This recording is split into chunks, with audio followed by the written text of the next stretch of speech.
This is Revathi. Welcome back to అందమైన కథల పొదరిల్లు. మహర్షి episode number 158. Road మీద ఎదురుపడిన మహర్షి రాజశేఖర్ మధ్య ఏం జరుగుతుంది? కథలోకి వెళ్ళబోయే ముందు దయచేసి వీడియోకి ఒక లైక్ ఇవ్వండి. అలాగే హైప్ ఇచ్చి వీడియోని సపోర్ట్ చేయండి. మిథునాన్ని వదులుకోవటానికి సిద్ధమైన వెంకట్ మాటలకు మిథున, గౌతమ్ షాక్ అవుతుంటారు. మిథున కళ్ళలో కన్నీళ్ళు తిరుగుతూ, షబ్బాష్ వెంకట్, ఎవ్వరో పరాయి మనిషి కోసం కట్టుకున్న భార్యని వదిలేయడానికి సిద్ధపడ్డావు. నీలాంటి మొగుడు నాకు ఎందుకు వచ్చాడా అని ఈ క్షణం నిజంగా బాధపడుతున్నాను. ఇలాంటి మొగుడి కోసం రెండవసారి నీ జీవితంలోకి వస్తానని ఎలా అనుకుంటున్నావు అని ఆవేశంగా అడుగుతుంది.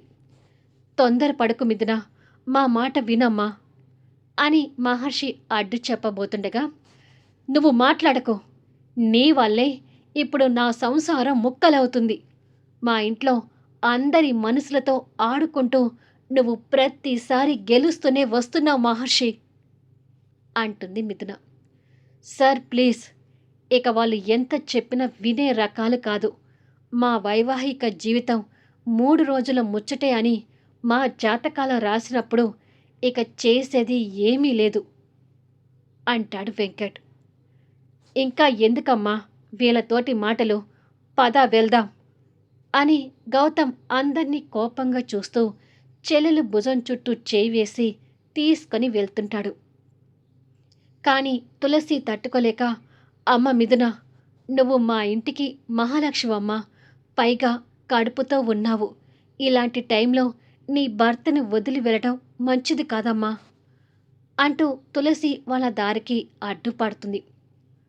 నా కోసం కాకపోయినా కనీసం కడుపులో ఉన్న అతని బిడ్డ కోసం కూడా మీ కొడుకు నిర్ణయం మార్చుకోనప్పుడు నేనెందుకు ఇక్కడ ఉండాలి అని తులసి గారిని నెమ్మదిగా పక్కకు నెట్టి అన్నతో కలిసి ముందుకు అడుగులు వేస్తుంటుంది. మిథున అలా వెళ్ళిపోతుంటే ఇక్కడ వెంకట్ హృదయం ముక్కలవుతూ వెళుతున్న తన వైపే భారంగా చూస్తుంటాడు. మిథున కూడా గౌతంతో ముందుకు అడుగులు వేస్తూ వెనక్కి తిరిగి కన్నీళ్లతో వెంకట్ని కోపంగా చూస్తూ వెళ్తుంటుంది.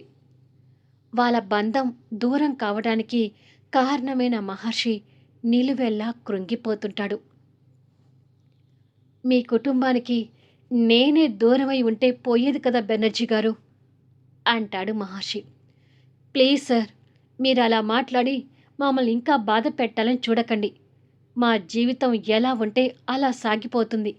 కానీ మీరు మా కుటుంబానికి దూరమైతే మేము ఏమైపోతామో మాకే తెలీదు అని చెప్పి వెంకట్ రూమ్లోకి వెళ్ళి డోర్ వేసుకుంటాడు. ఎదురుగా వాళ్ళ పెళ్లి ఫోటో కనిపిస్తూ ఉంటే తనతో ఎన్నాళ్ళు ఉన్న వైవాహిక జీవితమంతా అతని కళ్ళ ముందు కదులుతూ ఉంటుంది. తులసి కన్నీళ్ళు తుడుచుకొని, ఏది ఏమైనా నిన్ను మా కుటుంబం నుంచి దూరం చేసుకోవడానికి మేము ఏమాత్రం సిద్ధంగా లేము మహర్షి. మిథున చిన్నపిల్ల, నీ మంచితనం గురించి తెలియక ఆవేశంలో నిర్ణయం తీసుకొని వెళ్ళింది. ఈరోజు తను తీసుకున్న నిర్ణయానికి ఏదో ఒకరోజు పశ్చాత్తాపడి వెనుకకు తిరిగి వస్తుందని ఎదురు చూస్తాం, కానీ నిన్ను దూరం చేసుకోవడానికి మాత్రం మేము సిద్ధంగా లేము అని అంటుంది. తులసి చెప్పేది నిజం మహర్షి.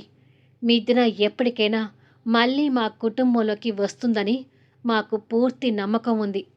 తన రాక కోసం ఎదురు చూస్తూ ఉంటాం, కానీ నీ ఎడబాటుని మాత్రం మేము భరించలేము అంటాడు బెనర్జీ గారు.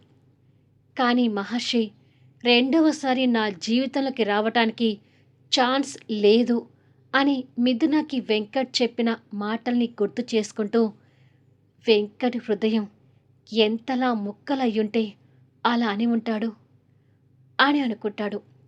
మహర్షి మానసికంగా కృంగిపోతూ అక్కడి నుంచి బయలుదేరుతాడు.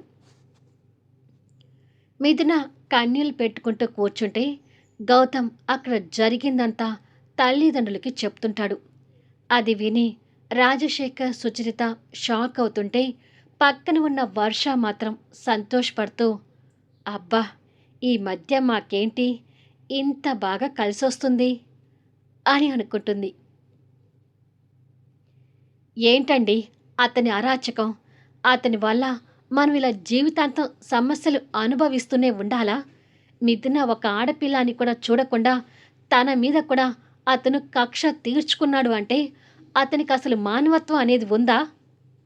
అని సుచరిత సీరియస్ అవుతుంటుంది. సుచరిత మాటలు రాజశేఖర్‌ని ఇంకా రెచ్చగొడుతున్నట్టుగా అవుతూ మహర్షి మీద ఉన్న కోపాన్ని ఇంకా పెంచుతుంటాయి. ఆ మహర్షిని అలా ఉంచమ్మా!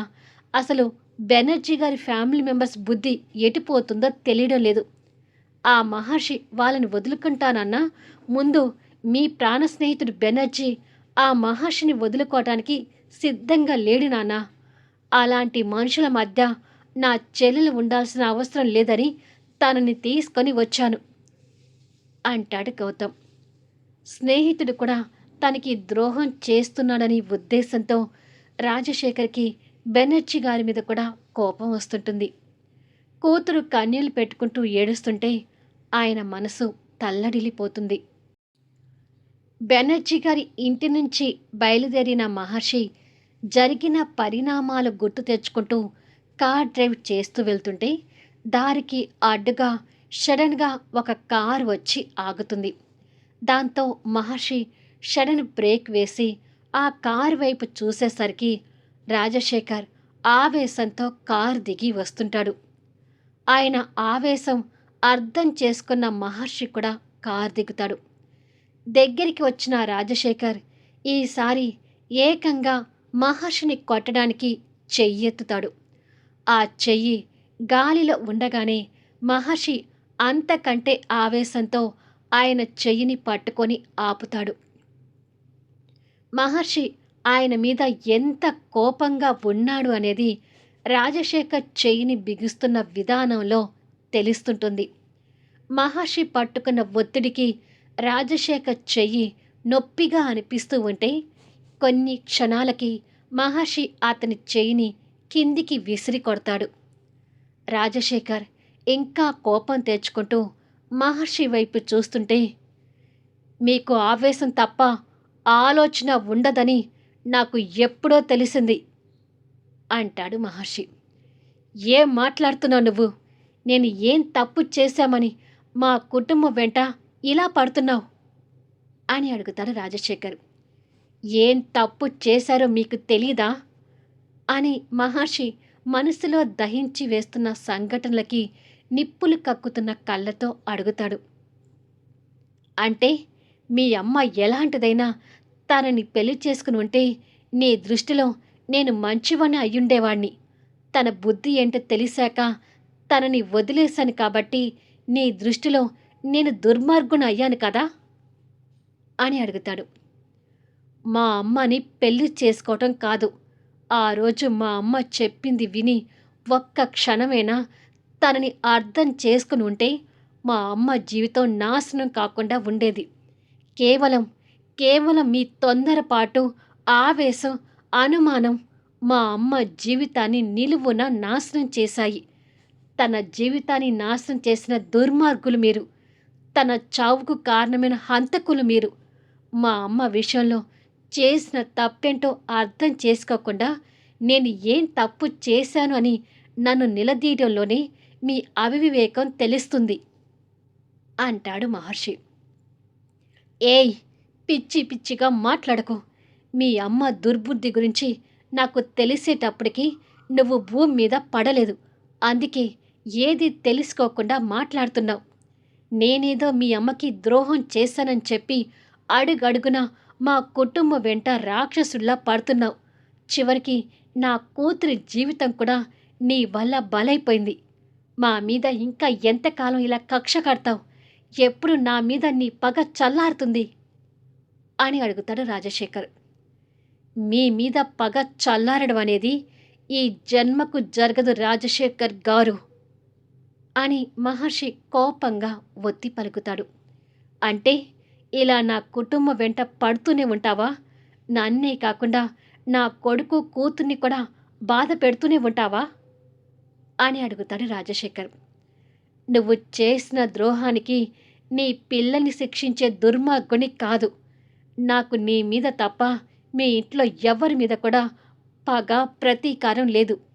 మా అమ్మ జీవితం నాశనానికి కారణమైన నీకు మనశ్శాంతి లేకుండా చేయాలనుకున్నాను, కానీ మీ పిల్లల జీవితాలతో ఆడుకోవాలని నేను ఎప్పుడూ అనుకోలేదు. నేను చెప్పేది నమ్మితే మీ ఇష్టం, నమ్మకపోతే మీ కర్మ. గౌతమ్ మిథున కోసం చూసిన సంబంధం మంచిది కాదు. ఆ జగన్ అనేవాడు పెద్ద రాక్షసుడు అని చెప్పబోతుంటే, ఇక ఆపుతావా నీ మాటలు అని రాజశేఖర్ మధ్యలోనే అడ్డుపడతాడు. చెప్పినా వినే రకం కాదని మహర్షికి మరొక్కసారి అర్థమవుతుంది. ఈ మాటలు గౌతమ్ నమ్మలేదు కదా అని నన్ను నమ్మించే ప్రయత్నం చేయాలనుకుంటున్నావేమో.